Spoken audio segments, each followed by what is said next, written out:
Good morning friends, আজকে হচ্ছে এটা কাশ্মীরের পার্ট 3। তো একসঙ্গে তো অনেকটা বড় হয়ে যাবে, সব প্রবলেম হয় নেটের, ওর জন্য আমি ভাগে ভাগে দিচ্ছি। আজকে আমরা চলে এসেছি পেহেলগাম। তো এটা এসছিলাম তো আমরা, আস্তে আস্তে রাত হয়ে গিয়েছিল। তো এটা পরের দিন সকালের ভিউ। তা দেখো, এই রুমটাতে আমরা ছিলাম পেহেলগামে। এই যে খুবই সুন্দর, আর প্রচন্ড ঠান্ডা ছিল ওইখানটাতে। হ্যাঁ, ভীষণ ঠান্ডা। দেখো জানালা দিয়ে পুরো ভিউটা দেখা যাচ্ছে, খুবই সুন্দর, ভীষণ সুন্দর। আর ঘরটা ভীষণ সুন্দর সাজানো ছিল, যার জন্য আমি আরো ভালো করে ফটো তুলেছি, ভিডিও করেছি, আমার ভীষণ ভালো লেগেছিল বলে। আর এই দেখো, এবার আমরা পরের দিনকে সকালবেলায় চলে যাচ্ছি মিনি সুইজারল্যান্ডের উদ্দেশ্যে। তো ওখানে ঘোরা করে যেতে হয়, তো আমরা ঘোরা করে যাচ্ছি। ঘোরা করে যেতে যেতে এই সাইড সিন গুলো দেখা যায়, খুব সুন্দর। আর ঘোড়াওয়ালাটা বলে দিচ্ছিল এখানে রাজা হিন্দুস্তানি শুটিং হয়েছিল, এখানে এই বইয়ের শুটিং হয়েছে, এই ওরা যেমন গাইডরা যেমন বলে এরকম। এই যে আমরা সবাই মিলে যাচ্ছি ঘোড়াতে, এখন দল বেঁধে সবাই মিলে। আর ঘোড়া থেকে একটু সেলফি তোলাটা টাফ হয়ে যাচ্ছিল। হ্যাঁ, এক হাতে ধরে ভয় লাগছিল, ঘোড়াটা ঢকর ঢকর করে যাচ্ছিল, আর যদি পড়ে যাই ওর জন্য বেশি তোলাও হয়নি। তো ঘোড়াওয়ালাকে একটু দাঁড় করিয়ে করিয়ে মাঝখানে তুলেছি একটু একটু করে, কারণ ঘোড়াতে চড়ে নিজে ভিডিও করা খুবই অসুবিধে। এই যে ঘোড়াওয়ালাটাগুলো খুব ভালো ছিল। হ্যাঁ, দাঁড়িয়েছিল, যতক্ষণ বলছি ততক্ষণই দাঁড়াচ্ছে। এবার দাঁড়িয়ে আমরা সবাই মিলে তুলছিলাম ফটো, যে যার মতন ভিডিও করছি, যে যার মতন ফটো তুলছিলাম। এই যে এবার আমরা চলে এসেছি, হচ্ছে অনেকক্ষণ, মানে প্রায় 2 ঘন্টা লাগলো ঘোড়াতে করে আসতে। 2 ঘন্টা করে ঘোড়াতে এসে সেই চড়াই উতরাই কাদা রাস্তায় এইভাবে এসে এবড়ো খেবড়ো উঁচু নিচু যেমন হয় পাহাড়ি রাস্তা, সেখান থেকে এসে এবার আমরা পৌঁছে গেছি মিনি সুইজারল্যান্ড। তা মিনি সুইজারল্যান্ড এখনো আসেনি, আসছি আস্তে আস্তে যাচ্ছি। এখন আমরা যাচ্ছি, এটা রাস্তাতেই আছে। আর এই রাস্তাটা কাদা, প্রচন্ড কাদা। ওরা মনে হয় ইচ্ছে করে জল দিয়ে ভিজিয়ে রাখে যেন ঘোড়ার যেতে সুবিধা হয়, ওর জন্য প্রচন্ড কাদা, মানে 1 হাঁটুর মতো কাদা।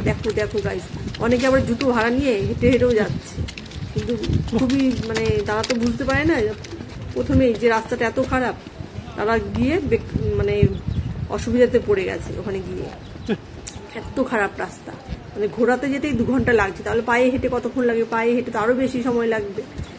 তো এখন আমরা যাচ্ছি, রাস্তা শেষ হচ্ছে না, আর পেছনে তো খুব ব্যথা হয়ে গেছে সবার, প্রত্যেকেই ঘোড়া টাকবক টাকবক করে যাচ্ছে। সিটটা ছিল সব রুকো, তো সবাই খুবই কষ্ট, কোমরে ব্যথা। আমার তো এমনিতেই ভীষণ কোমরে ব্যথা, 2টো হাড় ক্ষয় হয়ে গেছে, তাতে ব্যথা। এইভাবে আমরা চলে এসেছি, ফাইনালি আমরা চলে এসেছি। যেমন সব ঘোড়াগুলো দাঁড়িয়ে আছে এখানে, সবাই হয়ে গেছে মিনি সুইজারল্যান্ডে। মেন গেট, এখানে ঢুকতে গেলে 30 টাকা টিকিট কাটে। তো এখানে সবাই এবার ঢুকে গেছে ভেতরে ঢুকে আমরা এবার করছি, ভিডিও করছিলাম। এই বাইরে ঘোড়াগুলো দাঁড়িয়েছিল, ভাবলাম এদেরও একটু ফটো তুলি, ভিডিও করিনি, তো এদেরও একটু ভিডিও করলাম। কিন্তু দেখতে কষ্ট হয়েছে, কিন্তু সাইড সিনগুলো এত সুন্দর, মানে স্বপ্নের মতন, যেমন টিভিতে আমরা দেখি সেই রকম। টিভিতে তো এইসব জায়গাতে শুটিং হয়, সেগুলোই আমরা দেখি টিভিতে, কিন্তু এগুলো চোখের সামনে দেখলাম, ভীষণ ভালো লেগেছে। কষ্টও হয়েছে, কিন্তু ভালোও তো লেগেছে। এই ভেতরে ঢুকে গেছি আমরা, এবার ভেতরটা দেখাচ্ছি।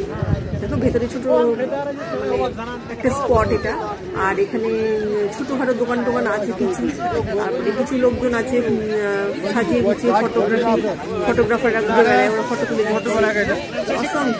পাহাড়ের বরফ দেখা যাচ্ছে, সাদা ধপধপ করছে পাহাড়ের ওপরটা, বরফ চকচক করছে সাদা একদম।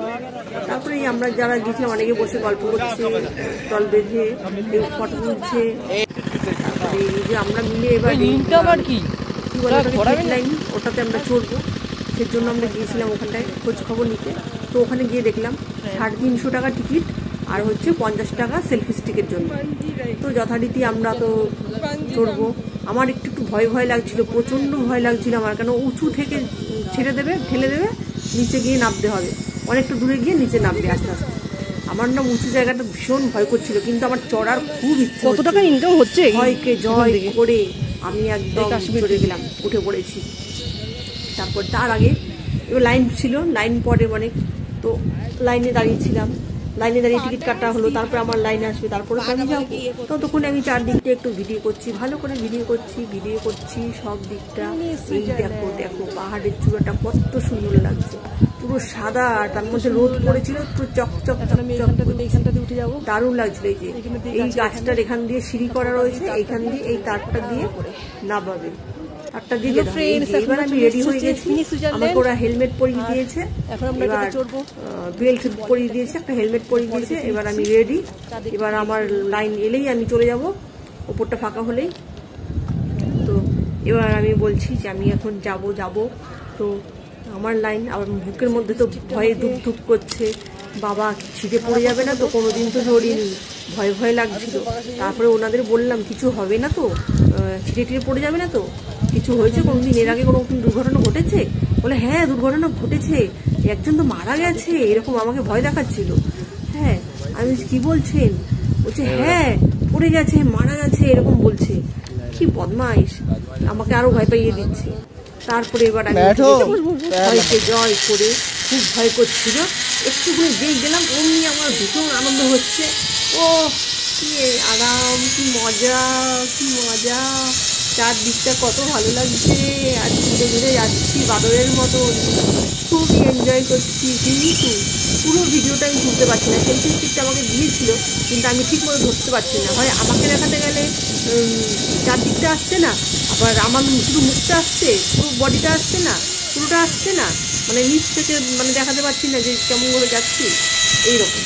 আর না হলে চারদিকটা আসছে না, এইসব করে লাস্টে চলে এসে লাস্টে আমি একটা ধাক্কা খেলাম ধারাম করে, আমার তো কি ভয়, ছিঁড়ে পড়ে গেলাম নাকি।